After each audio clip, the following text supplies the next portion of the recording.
کر یوسف جمال لکھتا ہوں۔ دیوانوں کے شہر میں آ کر یوسف جمال لکھتا ہوں،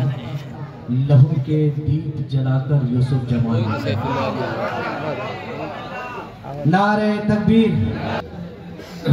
کہ دیوانوں کے شہر میں آ کر یوسف جمال لکھتا ہوں، دیوانوں کے شہر میں آ کر یوسف جمال لکھتا ہوں،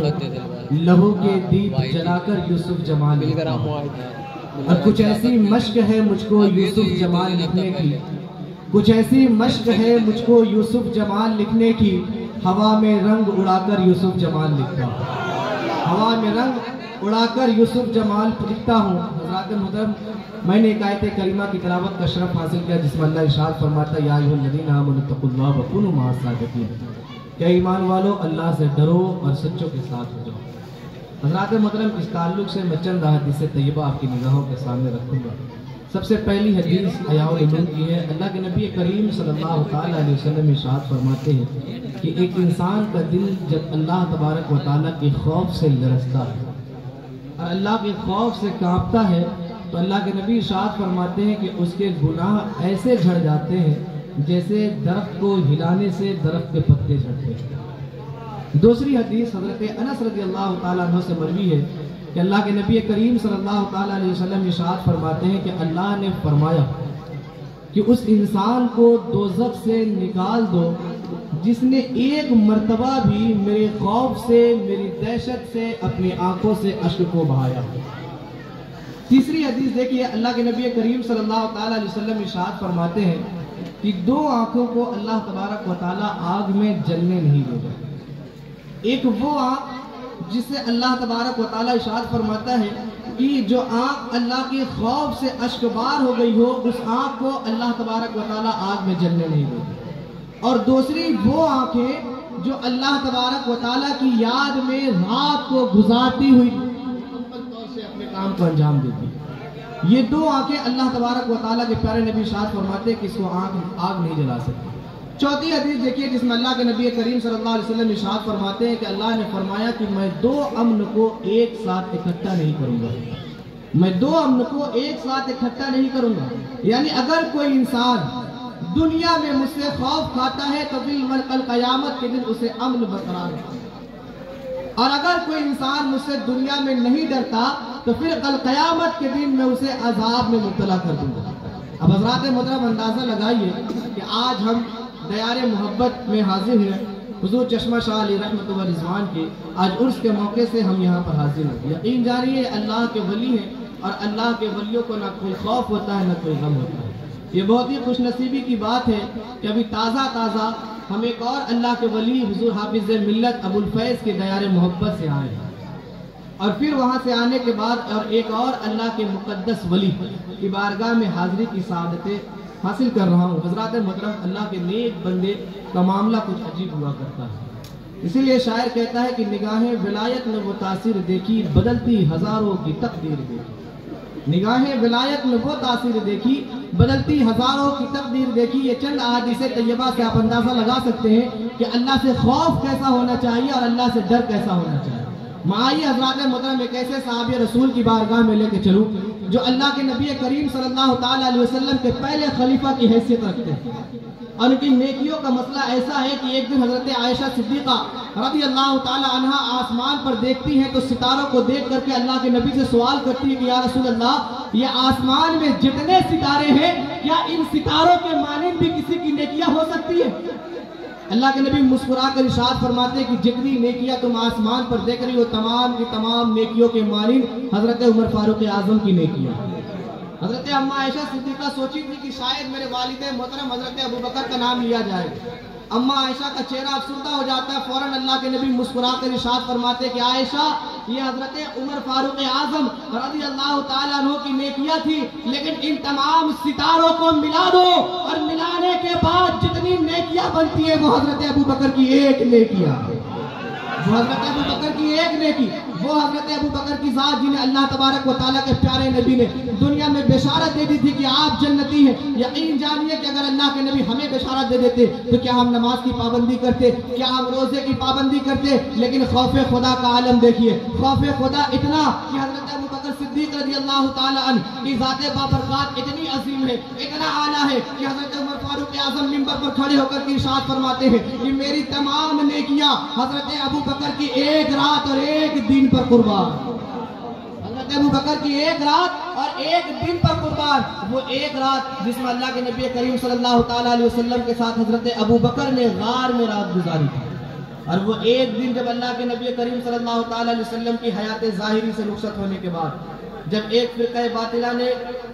زکوٰۃ دینے سے انکار کیا تھا تو اللہ کے نبی کریم صلی اللہ علیہ وسلم کے پہلے خلیفہ نے یہ اعلان کیا تھا کہ اگر تم میں سے کوئی ایک رتی بھر بھی زکوٰۃ اللہ کے نبی کے زمانے میں دیا کرتا تھا اور آج زکوٰۃ دینے سے انکار کر دے گا تو پھر یقین جانو کہ میری تلوار اس کے گردن تک پہنچ جائے گی۔ وہ حضرت ابو بکر کی ذات بابرکات کا عالم دیکھیے کہ حضرت ابو بکر صدیق رضی اللہ تعالیٰ نے اپنے رفقا کے ساتھ راستے میں چل رہے ہیں، اچانک ایک پیڑ پر ایک پرندے کی چہچہانے کی آواز سنتے ہیں، چہچہانے کی جب آواز سنتے ہیں کھڑے ہو جاتے ہیں اور بڑی حیرت اور انگیز لب و لہجے میں یہ کہتے ہیں کہ اے پرندہ تم کتنے خوش نصیب ہو، اے پرندے تم کتنے خوش نصیب ہو۔ رفقا نے تڑپ کر کے کہا کہ ابو بکر آج تک تو ہم یہی جانتے تھے کہ افضل البشر بعد الانبیاء بالتحقیق امیر المؤمنین ابی بکر صدیق، ان نبیوں کی جماعت کے بعد سب سے افضل اگر کوئی ذات ہے تو وہ حضرت ابو بکر کی ذات بابرکات ہے، لیکن آپ کہہ رہے ہیں کہ پرندے تم خوش نصیب ہو، پرندے تم خوش نصیب ہو۔ بات کیا ہے؟ بات ہمیں سمجھ میں نہیں آتی۔ حضرت ابو بکر ارشاد فرماتے ہیں کہ اے میرے پیارو،